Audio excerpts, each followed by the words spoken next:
ஆதவன் தொலைக்காட்சி நேயர்களுக்கு இனிமையான வணக்கம். இன்று 13ஆம் தேதி ஜூன் மாதம் 2016ஆம் ஆண்டு திங்கட்கிழமை. முதலில் இன்றைய வீரகேசரி பத்திரிகையை பார்க்கலாம். நாம் சரியான முறையில் ஐநாவை கையாளுவோம், எந்த சிக்கலும் இம்முறை இருக்காது என்கிறார் அமைச்சர் ராஜித சேனாரத்ன என்பதாக அந்த செய்தி பிரதான தலைப்பு செய்தியாக பிரசுரிக்கப்பட்டுள்ளது. எமது அரசாங்கம் ஐநா மனித உரிமை பேரவையினை சரியான முறையில் கையாளும், இம்முறை கூட்டத்தொடரில் கடந்த காலத்தைப் போல எந்த சிக்கலும் இருக்க போவதில்லை என்று அரசாங்கத்தின் பேச்சாளரும் அமைச்சருமான ராஜித சேனாரத்ன தெரிவித்தார் என்பதாக அந்த செய்தி பிரசுரிக்கப்பட்டுள்ளது. வீரகேசரியின் ஆசிரியர் தலையங்கம் துரித கதியில் அரசாங்கத்தின் செயற்பாடுகள் அமைய வேண்டும் என்கின்ற தலைப்பில் வெளியாகியுள்ளது. ஆட்சி முறைமை தொடர்பில் ஜனநாயக மற்றும் சமத்துவ ஏற்பாடுகளுடன் நிரந்தர தீர்வையும் அரசியலமைப்பு திருத்தமும் கிடைக்கும் வரை எங்களால் அரசாங்கத்திற்கு பங்களிப்பு வழங்க முடியாது. வடக்கு கிழக்கில் பாதிக்கப்பட்ட மக்களுக்காக முன்னெடுக்கப்படும் வேலை திட்டங்கள் தொடர்பில் அரசாங்கம் மக்களின் பிரதிநிதிகளான எம்முடன் கலந்தாலோசிப்பதில்லை என்று தமிழ் தேசிய கூட்டமைப்பின் தலைவரும் எதிர்க்கட்சி தலைவருமான ரா சம்பந்தன் விசனம் தெரிவித்திருக்கின்றார். யுத்தத்தினால் பாதிக்கப்பட்ட மக்களின் மேம்பாட்டுக்காக வெளிநாடுகளிடமிருந்தும் உதவி வழங்கும் அமைப்புகளிடமிருந்தும் பெருமளவான உதவிகள் கிடைத்து வருகின்றன. இவற்றை பயன்படுத்தி வடக்கு கிழக்கில் அதற்கான வேலை திட்டங்களை முன்னெடுப்பது தொடர்பில் பாதிக்கப்பட்ட அந்த மக்களின் பிரதிநிதிகள் என்ற வகையில் அரசாங்கம் எம்முடன் கலந்தாலோசிப்பது கிடையாது.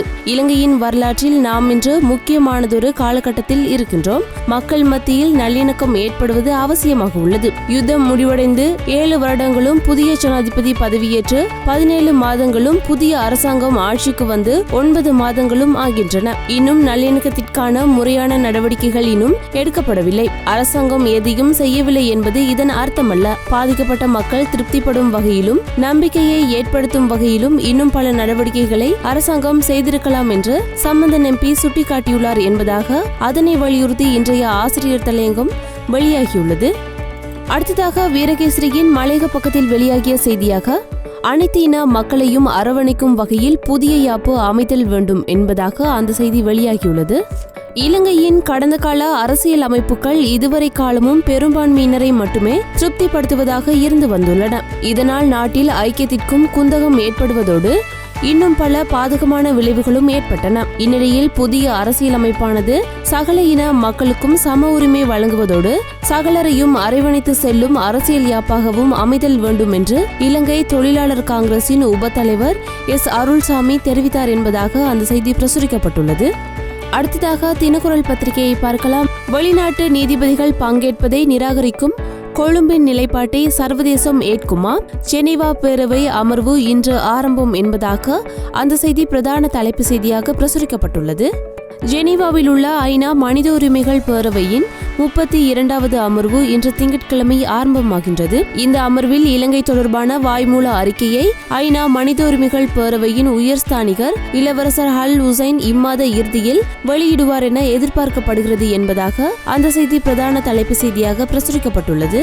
தினக்குரலின் ஆசிரியர் தலையங்கம் உலகின் உச்சியில் என்கின்ற தலைப்பில் வெளியாகியுள்ளது. அமெரிக்காவில் ஹிலாரி கிளின்டன் வரலாறு படைத்திருக்கின்றார்.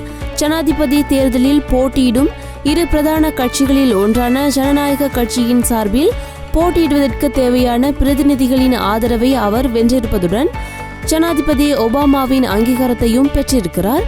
8 வருடங்களுக்கு முன்னர் ஜனாதிபதி தேர்தல் களத்தில் குதிக்க கட்சி மட்டத்தில் போட்டியிட்டிருந்த போதிலும் ஒபாமாவிடம் அவர் தோல்வி கண்டிருந்தார். அமெரிக்காவின் ஜனாதிபதியாக ஒபாமா தேர்ந்தெடுக்கப்பட்ட நிகழ்வும் வரலாற்று முக்கியத்துவம் வாய்ந்ததாக கருதப்பட்டது.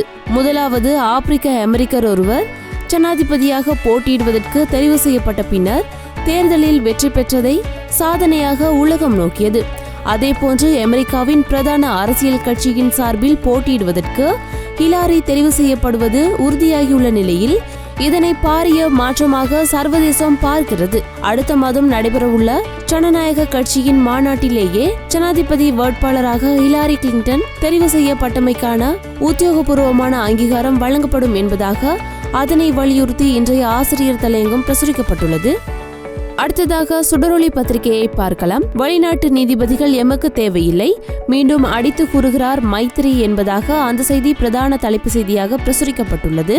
இலங்கையின் உள்நாட்டு போரின் இறுதி தருணங்களில் இடம்பெற்றதாக கூறப்படும் போர் குற்றங்கள் குறித்த விசாரணைகளை மேற்கொள்வதற்கு வெளிநாட்டு நீதிபதிகள் தேவையில்லை என்று ஜனாதிபதி மைத்ரிபால சிறிசேனா மீண்டும் தெரிவித்துள்ளார் என்பதாக அந்த செய்தி பிரதான தலைப்பு செய்தியாக பிரசுரிக்கப்பட்டுள்ளது. சுடரொளியின் ஆசிரியர் தலையங்கம் துன்பத்திலோர் ஆசீர்வாதம் என்கின்ற தலைப்பில் வெளியாகியுள்ளது. உங்களது வழி குறித்து நீங்கள் அமைதியாக இருப்பீர்களேயானால் அவர்கள் உங்களை கொன்றுவிட்டு நீங்கள் அந்த வழியை இட்டு மகிழ்ச்சி கொண்டிருந்ததாக கூறுவார்கள். உலக புகழ்பெற்ற அமெரிக்க எழுத்தாளர் நிஹால் எர்ட்சன் பல தசாப்தங்களுக்கு முன்னர் கூறிய அர்த்தம் பொதிந்த வரிகள் போரினால் பாதிக்கப்பட்டு நீதிக்காக ஏங்கிக் கொண்டிருக்கும் எமது மக்களின் வாழ்விலே இன்றும் எதிரொலித்துக் கொண்டிருக்கின்றன. கொஸ்கம சாலவ ராணுவ முகாமின் ஆயுத கிடங்கு வெடித்தமினால் ஏற்பட்ட பேரனர்த்தத்தை அடுத்து தமது உறைவிடங்கள் சேதமுற்ற உடைமைகளை இழந்துள்ள மக்கள் தமது வேதனையின் வலியை பொறுக்க முடியாது இராணுவத்தினருடன் மல்லு கட்டுகின்ற வாக்குவாதப்படுகிற சம்பவங்கள் கடந்த ஒரு வார காலப்பகுதிக்குள் பல தடவைகள் பதிவு செய்யப்பட்டுள்ளன. அரச தரப்பில் உள்ளவர்களுக்கு மக்களின் நடவடிக்கை அசௌகரியத்தை தந்தாலும் எரிச்சலூட்டுவதாக இருந்தாலும் பாதிக்கப்பட்ட இனத்தை சேர்ந்தவர்கள் என்ற வகையில் கொஸ்கம மக்களின் கோபத்திலுள்ள நியாயப்பாட்டை எம்மால் புரிந்து கொள்ள முடிகிறது என்பதாக அதனை வலியுறுத்தி இன்றைய ஆசிரியர் தலையங்கம் பிரசுரிக்கப்பட்டுள்ளது. அடுத்ததாக உதயன் பத்திரிகையை பார்க்கலாம். சூழலுக்கு ஏற்ற அரசியல் அமைப்பையே தற்பொழுது உருவாக்குவதற்கு முடியும், ஆக சிறந்ததை அல்ல என்கிறார் அரசியலமைப்பு உருவாக்க குழு தலைவர் என்பதாக அந்த செய்தி பிரதான தலைப்பு செய்தியாக பிரசுரிக்கப்பட்டுள்ளது. ஆகச் சிறந்த அரசியலமைப்பை தற்பொழுது உருவாக்க முயற்சிக்கவில்லை, சூழலுக்கு ஏற்ப ஓர் திறமையான அரசியல் அமைப்பையே எம்மால் உருவாக்க முடியும், இவ்வாறு தெரிவித்துள்ளார் புதிய அரசியலமைப்பு உருவாக்க குழு தலைவரும் நாடாளுமன்ற உறுப்பினருமான சயம்பதி விக்ரமரட்ன என்பதாக அந்த செய்தி வெளியாகியுள்ளது. அடுத்ததாக வலம்புரி பத்திரிகையை பார்க்கலாம். இன்று ஆரம்பமாகிறது ஜெனீவா கூட்டத்தொடர். இலங்கை குறித்த பிரதான வாய்மூல அறிக்கையை ஐநா ஆணையாளர் உசைன் சமர்ப்பிக்க உள்ளார் என்பதாக அந்த செய்தி பிரதான தலைப்பு செய்தியாக பிரசுரிக்கப்பட்டுள்ளது. ஐக்கிய நாடுகள் மனித உரிமைகள் பேரவையின் 32வது கூட்டத்தொடர் இன்று திங்கட்கிழமை ஆரம்பமாகின்றது.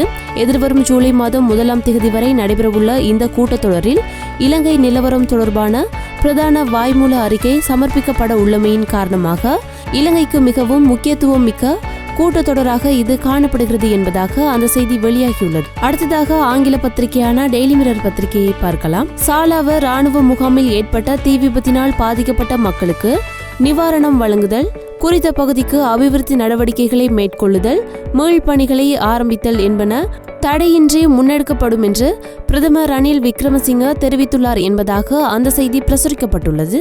அடுத்ததாக லங்காதீப பத்திரிகையை பார்க்கலாம். சாலாவ ராணுவ முகாம் வெடிப்பு சம்பவம் தொடர்பாக 30 ராணுவ அதிகாரிகளிடம் விசாரணைகள் மேற்கொள்ளப்பட்டுள்ளது என்பதாக அந்த செய்தி வெளியாகியுள்ளது. வீரகேசரி பத்திரிகையில் வெளியாகிய உலக செய்திகள் பக்கத்தில் சிரியாவின் பள்ளிவாசலுக்கு வெளியே தற்கொலை குண்டு தாக்குதல், 20 பேர் பலி, 55 பேர் காயம் என்பதாக அந்த செய்தி வெளியாகியுள்ளது. சிரிய டமஸ்கஸ் நகரின் புறநகர் பகுதியில் பள்ளிவாசல் ஒன்றுக்கு வெளியே சனிக்கிழமை இடம்பெற்ற தற்கொலை குண்டு தாக்குதலில் குறைந்தது 20 பேர் பலியானதுடன் 55 பேருக்கு அதிகமானோர் காயமடைந்துள்ளனர். சேயிடா செய்னப் பிராந்திய பள்ளிவாசலுக்கு வெளியே நடத்தப்பட்ட மேற்படி தாக்குதலுக்கு IS தீவிரவாத குழு உரிமை கோரியுள்ளது என்பதாக அந்த செய்தி வெளியாகியுள்ளது. வீரகேசரியின் இந்திய செய்தி பக்கத்தில் வெளியாகிய செய்தியாக முதல்வரினால் மட்டுமே சாத்தியமாகும் விடுதலை என்பதாக அந்த செய்தி வெளியாகியுள்ளது. ராஜீவ்காந்தி கொலை வழக்கில் தண்டிக்கப்பட்டு 25 வருடங்களுக்கு மேலாக சிறை தண்டனை அனுபவித்து வரும் 7 பேரது வழக்கையும் முடிவுக்கு கொண்டு வரவும் விடுதலையை பெற்றுக் கொடுக்கவும் முதல்வர் ஜெயலலிதாவால் மட்டுமே முடியும் என்று பேரறிவாளனின் தாயார் அற்புதமால் தெரிவித்துள்ளார் என்பதாக அந்த செய்தி பிரசுரிக்கப்பட்டுள்ளது. சுடரொளியின் கேலி சித்திரம். இலங்கை தொடர்பில் ஐநா மனித உரிமை பேரவையின் தீர்மானத்தில் பொதுநலவாய நீதிபதிகள் அடங்கிய போர்க்குற்றம் பிரேரணை தொடர்பில் தற்பொழுது இலங்கையின் வெளிவிவகார அமைச்சர் மங்கள சமரவீர உள்ளக பொறிமுறை தொடர்பில் தெளிவுபடுத்த முனைவது போலவும் அதை மனித உரிமை பேரவையின் ஆணையாளர் சைட் அல் உசைன் கண்டு அதிர்ச்சி அடைவதாகவும் அதனை வலியுறுத்தி இன்றைய கேலி சித்திரம் பிரசுரிக்கப்பட்டுள்ளது. தினக்குரலின் கேலி சித்திரம். இன்று ஜெனீவா ஐநா மனித உரிமை பேரவையின் 32வது கூட்டம் நடைபெற உள்ள நிலையில் கடந்த 2015ஆம் ஆண்டு நிறைவேற்றப்பட்ட இலங்கை தொடர்பிலான பிரேரணை தொடர்பில் தற்பொழுது இலங்கை கால அவகாசம் கோரி நிற்பதாக அதனை வலியுறுத்தி இன்றைய கேலி சித்திரம் பிரசுரிக்கப்பட்டுள்ளது. இன்று கொழும்பிலிருந்து வெளியான நாளேடுகளினதும் பிராந்தியத்திலிருந்து வெளியான நாளேடுகளினதும் செய்திகளை பார்த்திருந்தோம். மற்றும் ஒரு நாளேடுகளில் நமது பார்வை நிகழ்ச்சியினூடாக சந்திக்கும் வரை நன்றி, வணக்கம்.